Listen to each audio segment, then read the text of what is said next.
All right, what's up? Kind of an off-the-cuff video here. A friend just asked me, a drummer friend of mine, about my stick wall. You can see it in the back of all my videos while I'm sitting there, and just asked, to send him a picture just so he could see what's on there, because he was interested. And I thought, I could do better than that. Make a little video about it, because maybe there are more people that are interested in some of the history and stories behind some of these sticks. And for the record, I'm not any big collector really of anything.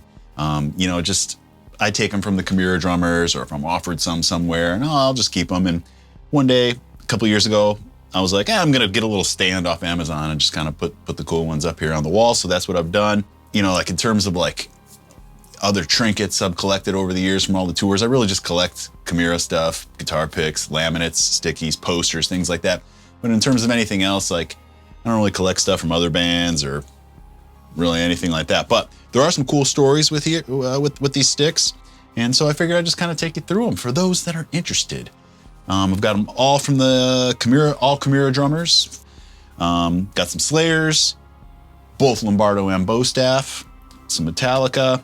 So yeah, let's do it. Let's get into it. I'm just gonna go, I don't have these arranged in any particular order or anything like that. I'm just gonna grab one off here. I haven't looked at these in a long time, so I'm kind of just gonna, so this is an Austin Diamond stick here, the current drummer of Chimaira, and he's been the drummer since 2011, I think, maybe even late 2010. So in actuality, Austin has the greatest tenure in the band out of any of our drummers by far.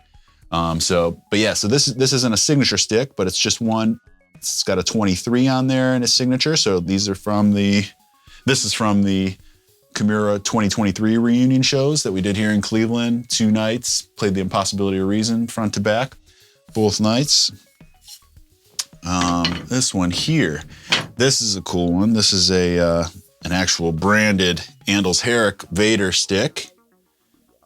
It's got the Chimaira logo on there and his 667. I forget what he'd say, like one greater than the beast or something like that, 666 or what.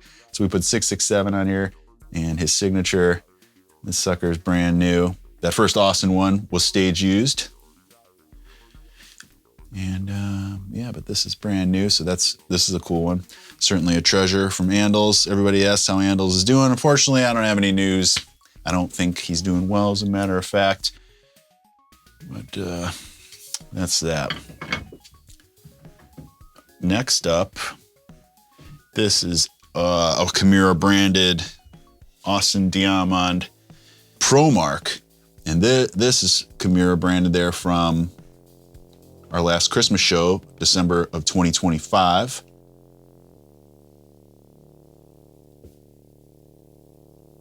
Definitely cool. These are 5Bs. Sorry, I didn't tell you what the other sizes were. And then an old Anders Herrick, a head stick, just a signature there. This is from some tour. I'm gonna guess during like the Resurrection or Infection era.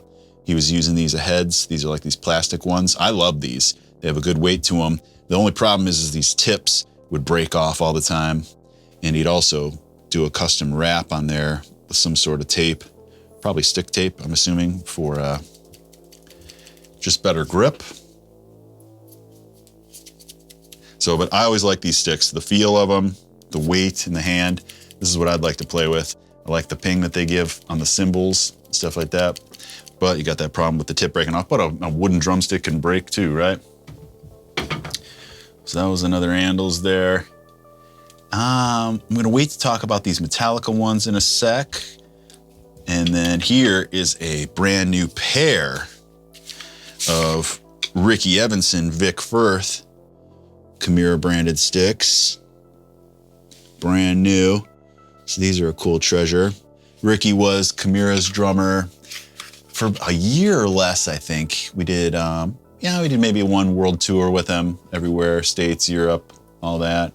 And that was right after Arnold left the band in late 2003. So Ricky came in around 2004, and he was kind of the intermediate drummer between Arnold Herrick and Kevin Talley. Arnold Herrick was on The Impossibility, obviously passed out of existence before that, and then Kevin Talley is on the self-titled, so no music recorded with Ricky, But a lot of footage. You see him a lot in our Dehumanizing Process DVD. And again, just a cool set of Vic Firths there.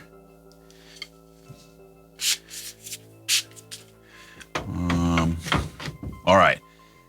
So these are some of my favorite sticks right here. And I got a story with these. These are Paul Bostaff signature Slayer branded Vaders. Stick grip on there. This isn't nearly as comfortable as Arnold's. This has a lot more texture to it. Arnold's was like kind of smooth. That would be uncomfortable for me. I don't know, but I think Paul wore drum gloves too, so he wouldn't be affected by that, but obviously they're starting to come apart. But these are a couple treasures, brand new as well, given to me by Paul on that tour. So little story, my Slayer story. I'm sure I've told this before in some Everything You Love or whatever, but episode, but many more of you have not heard this.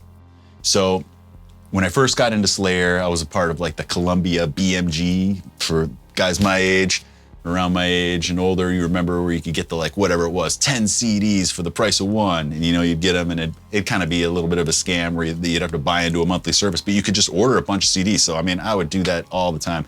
And I probably all at the same time, I got like South of Heaven, Rain and Blood, Seasons in the Abyss, Hell Awaits, you know, and was jamming all that. Then in 94-ish, let's just say, when Divine Intervention was coming out, but I didn't know Divine Intervention was coming out, I got like a Guitar World or a Guitar for the Practicing Musician, something like that, some guitar magazine, and it had Ditto Head, I think song 4 on Divine Intervention, transcribed before the album had come out, I think. My timing could be off with this. I was 14 years old at the time, but I didn't know Slayer was going to be having a new album, but I saw this song Ditto Head just transcribed, but I had never heard it. I even remember trying to play the tab, you know, from the magazine without even having heard the song. And then I think the video started arriving on MTV, or maybe the video had already come out. That's why the tab was out, or I don't know, but I didn't have the album. So then like that summer of 94, my parents and our family took a trip up to like Niagara Falls or something, Canada. And we were at some mall and my dad gave my brother and I each $20 Canadian and said, go ahead, you know, go have some fun or whatever. So I went to this record shop and I saw the new Slayer CD, Divine Intervention, and it was in like this black sleeve, if you guys remember, with like a Slayer cutout. I still have that somewhere, but it just looked amazing, and I love the Divine Intervention album cover, so freaking cool. But anyways, I wasn't even thinking about the price, anything like that. I was just so excited that there was this new Slayer, and I figured 20 bucks would probably cover it. So I take it up to the counter. There's a guy behind the counter there, and I slide him the CD, and he rings it up, and it's like, I don't know, $22. And I only had the 20 Canadian. And so, you know, he's like, hey man, you need more money. And I'm just like a 14-year-old kid looking to buy this Slayer CD. And I look up at him and I'm like, all I have is this 20. And he goes, fuck it, it's Slayer. Reaches into his own pocket and pulls out the money to cover it for me. So dude, if you're ever watching this by any chance, I thank you. And I got the Divine Intervention album and listened to it just nonstop for years probably, you know, just so killer. And then, you know, again, this band Chimaira, we get signed, and one of our first major tours in 2001 is with Slayer, opening for Slayer on the God Hates Us All tour. First night, we're in New Orleans at the House of Blues. Get to meet the guys after Slayer's show. I mean, it was just the bomb. First of all, being there, you know, on tour with Slayer, we couldn't believe that this was actually happening. We're all enormous Slayer fans. We're sound checking in the middle of the day, and Carrie and Tom, maybe one other guy, are standing up on the balcony watching us. So how nerve-wracking that was for us to, you know, have Slayer watching us sound check and stuff. So anyways, we play. Then we stand side stage for their whole show, and we're just like pinching ourselves, being like, we're supposed to be here. You know, this is okay. And we're gonna do this for the next 6 weeks or something. We get to stand up here and watch these guys every single night. But then after that show, up in the dressing room after the show, you know, we're kicking it, meet the guys, all that. They were super cool and stuff. And I tell Carrie that Slayer story about the fuck it, how the guy pulls his own money out of his pocket. And, you know, Carrie, a very stoic personality type guy, you know, I tell him that story and he's just like, huh. That was it. So anyways, I loved the Divine Intervention album so much that I said that at that time that Paul was my favorite drummer. I love his drumming on that record. I think it's so creative and just killer. The songs are absolutely awesome, and I just fell in love with Bostaff because of that. And I said for a long time that he was my favorite drummer, but then, you know, my sense took over, and I realized that my favorite drummer at heart is actually and always going to be Lars. And this is a set of brand new Lars sticks from the M72 tour.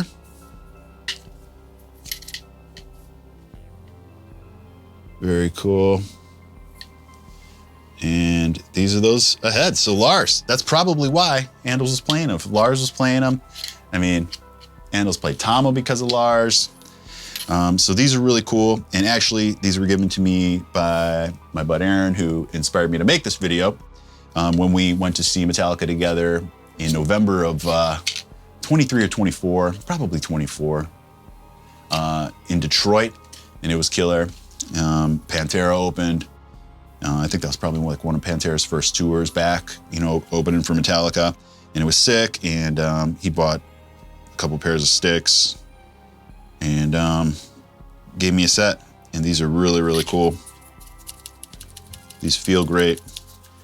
The weight, the bounce. Nice sticks. So yeah, Lars takes it for me. I mean, Justice for All is my favorite album of all time. And one more thing about the Slayer and the Divine Intervention. You know how those people growing up who like covet a band who like, let's say, I don't know, in the 90s or something, there's some punk rock band, you know, or something like that only a few people know about, and they get mad like if all of a sudden they become mainstream. I think that happened with Nirvana maybe, like, you know, the people that knew about Nirvana early like coveted them, and then once Nirvana absolutely exploded, they hated Nirvana. I was never one of those people about anything. You know, music, especially, nothing like that. I didn't care. If I liked something, I liked that other people liked it too. So I'm not going to say that that's the case with Slayer and Divine Intervention, but I will say that over the past, there was a resurgence about 4 or 5 years ago where everybody was talking about Divine Intervention and talking and just praising its glory. And well, I wasn't like, oh, fuck those guys that are just getting into it. But I did have a moment where I said to myself, man, I knew this was a killer album back in '94. And I've always said it's my favorite Slayer record and everything. So anyways, I'm glad it's getting the recognition it deserves. And even the Slayer guys will say that they don't even really like that album. I think Carrie was saying that to us. They're like, I don't like that. And we're like, what? It's so killer. So anyways, last thing about Slayer here, check this out. This is a Dave Lombardo, brand new ProMark 2BX.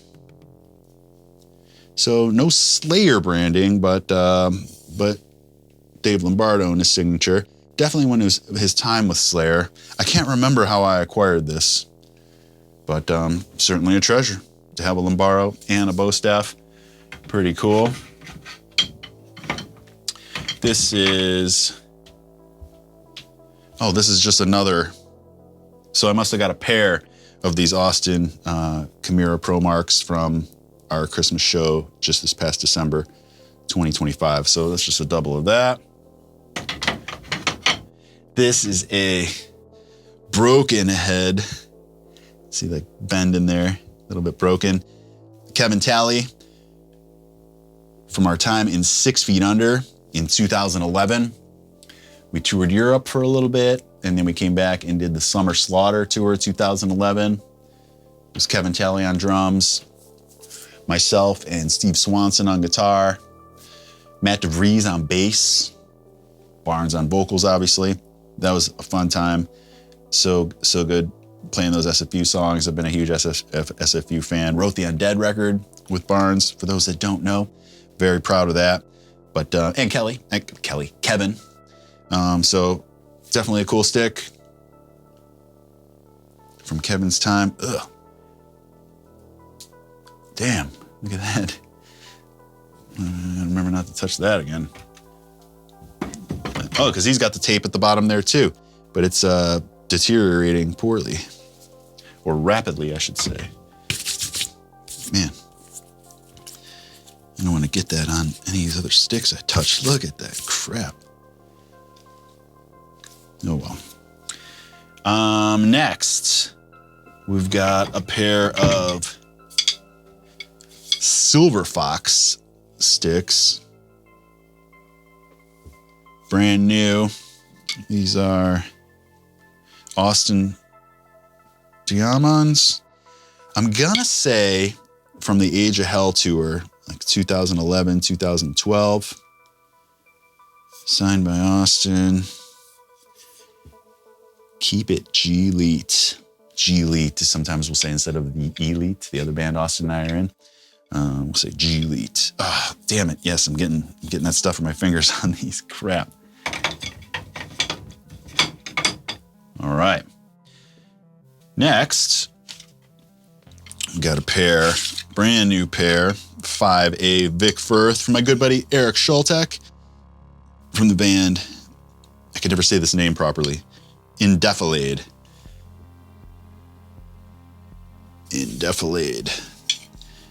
Check that album out if you haven't. But brand new pair of Vic Firths. But Eric also works for Campari Spirits, who make Sky Vodka. And he's responsible for many super drunk nights. No, well, in addition to that, he's responsible for these cool Chimaira branded Sky vodka bottles. Chaos logo, and that says Chimaira, December 30th, 2017, Cleveland, Ohio, Agora Theater. What number is this?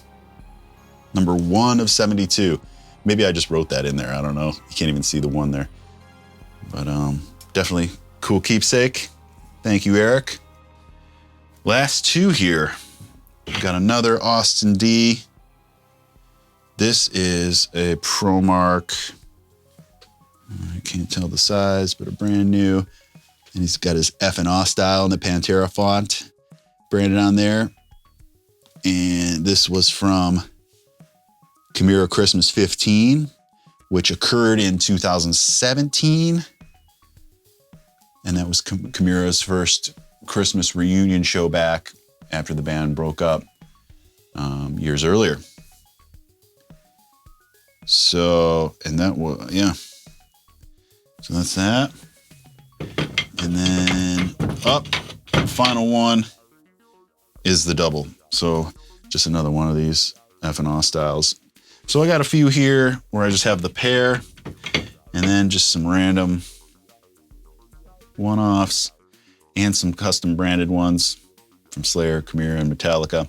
So nothing much there, just a few, but thought I'd take it through them for anybody who cares to listen. And if you're still here, I appreciate you. I love playing drums myself, and so I think drumsticks are pretty cool. All music memorabilia for that matter, you know, although I don't collect a lot, like I said. Anyways, appreciate y'all watching. Every once in a while, I'm giving away sticks like this, no promises, but over my Patreon community. So if you want to check that out, please do. Thanks, everybody. And I look forward to seeing you again for another story time with RA, whenever that may be. Cheers.